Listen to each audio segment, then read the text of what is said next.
کچھ لوگ حج کے موقع پر بھی بننے سنورنے کے چکر میں رہتے ہیں اور وہ اس چیز کا بہت التزام کرتے ہیں.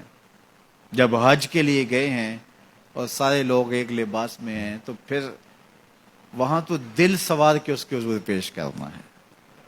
بدن کے لباس تو اتار دیے، زینت تو ترک کر دی، خوشبو بھی نہیں لگا سکتے.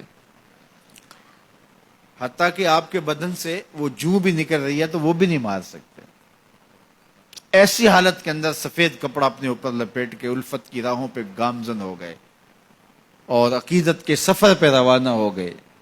لب پہ تلبیہ ہے، لبیک اللہم لبیک لبیک لا شریک لک لبیک، اللہ اکبر. دل نواز صدائیں لبوں پہ ہیں. اور جب حاجی احرام کی بکل مار کے لبیک پکارتا ہے تو وہ صرف اکیلا نہیں پکار رہا، اس سے لے کر مشرق تک، مغرب تک، شمال تک، جنوب تک، کائنات کی ہر شے، یہاں تک کہ سنگریزے بھی لبیک پکار رہے ہو. درخت بھی، پہاڑ بھی، دریا بھی، صحرا بھی، ریت کے ذرے اور سنگریزے پتھروں کے، وہ بھی لبیک کی صداؤں میں اس کے ساتھ ایک نغمہ پھیل جاتا ہے. پوری کائنات گونج اٹھتی ہے، لبیک اللہم لبیک. اور یہ عازم سفر ہوتے ہیں حاجی کعبۃ اللہ کی طرف، عازم سفر ہوتے ہیں مزدلفہ کی طرف، عازم سفر ہوتے ہیں منا کی طرف، عازم سفر ہوتے ہیں عرفات کی طرف. مفسرین کی ایک جماعت کہتی ہے کہ عادیات سے مراد گھوڑے ہیں جو جہاد میں کام آتے ہیں، لیکن سید علی المرتضیٰ فرماتے ہیں کہ یہاں سے اونٹ مراد ہیں جو حاجیوں کا بوجھ اٹھا کے چلتے ہیں. اللہ ان اونٹوں کی قسم کھا رہا ہے. قرآن مجید کی اس آیت کریمہ کا مستفاد یہ ہے کہ گھوڑے مراد ہوں یا اونٹ مراد ہوں، راہ حق میں چلنے والی سواریاں اللہ کو اچھی لگتی ہیں.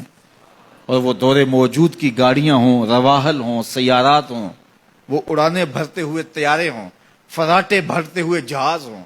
جب حج کے لیے جہاز آپریشن شروع ہوتا ہے، اللہ اکبر، جن لوگوں نے حج کیا منظر ان کی نگاہوں میں گھوم گیا ہوگا کہ جدہ ایئرپورٹ پہ کیسے پروازیں اتر رہی ہوتی ہیں. ایسے ایسے پروازیں اتر رہی ہیں، ایک منٹ میں دو پروازیں اتر رہی ہوتی ہیں. ادھر سے اتر رہی ہے، ادھر سے روانہ ہو رہی ہے، ادھر سے اتر، ادھر سے روانہ ہو رہی ہے. تو فراٹے بھرتے ہوئے جہاز جب اترتے ہیں لے کر کے مسافروں کو، تو عادیات سے یہ جہاز بھی پھر مراد ہو سکتے ہیں. وہ سواریاں جو منا سے عرفات اور عرفات سے مزدلفہ کی طرف روانہ ہوتی ہیں، وہ سواریاں بھی مراد ہو سکتی ہیں. مطلب کیا، راہ حق میں گھوڑے دوڑیں تو وہ بھی محبوب، اونٹ چلیں تو وہ بھی محبوب، راہ حق میں گاڑیاں دوڑیں، جہاز چلیں تو راہ حق میں چلنے والے جہاز بھی اللہ کو محبوب ہیں.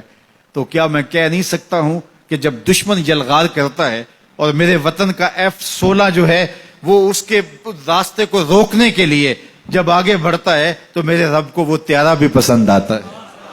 تو عادیات سے مراد ہر وہ سواری ہے جو راہ حق میں کام آتی ہے. راہ حق میں کام آنے والی ہر سواری اللہ کو محبوب ہے. تو وہ کیا مناظر ہوتے ہیں جب الفت کی راہوں کے یہ مسافر دو چادریں بدن پہ لپیٹ کے، زینت کو ترک کر کے، پاؤں میں چپل ڈالے ہوئے، شہنشاہ وقت ہے وہ بھی پاؤں میں چپلی ڈالے ہوئے ہیں. آج سر پہ تاج نہیں، ننگا سر ہے، بال بکھرے ہوئے ہیں، دو سفید کپڑوں میں ملبوس، دو چادروں میں ملبوس، اور لبوں پہ ایک ہی تلبیہ، لبیک اللہم لبیک لبیک لا شریک لک لبیک، یہ پکارتے ہوئے آگے بڑھ رہے ہیں. دنیا کے مختلف ثقافتوں اور دنیا کے مختلف رنگوں اور دنیا کے مختلف زبانوں کے بولنے والے سارے ایک ہی صدائے دل نواز، صدا بھی ایک، لباس بھی ایک، اور منزل جس کی طرف عازم سفر ہیں وہ بھی سب کی ایک ہی ہے. اگر منا کی طرف چلے ہیں تو سارے قافلے منا کی طرف جا رہے ہیں، مزدلفہ کی طرف روانہ ہوئے تو سارے قافلے مزدلفہ کی طرف جا رہے ہیں، عرفات کی جانب جا رہے ہیں تو سارے قافلے عرفات کی جانب ہیں. تو کیسے مناظر ہوتے ہیں، کیسا شوق کا سفر ہوتا ہے. دنیا کے مختلف خطوں کے رہنے والے لوگ ایک ہی صدائے دل نواز اور ایک ہی لباس میں ملبوس ہو کے، عجیب محبتوں کی بارات سجی ہوتی ہے اور آسمان سے رحمتیں اتر رہی ہوتی ہیں. ایسے لگتا ہے جس طرح آسمان سے قدسی اترے ہوئے ہیں.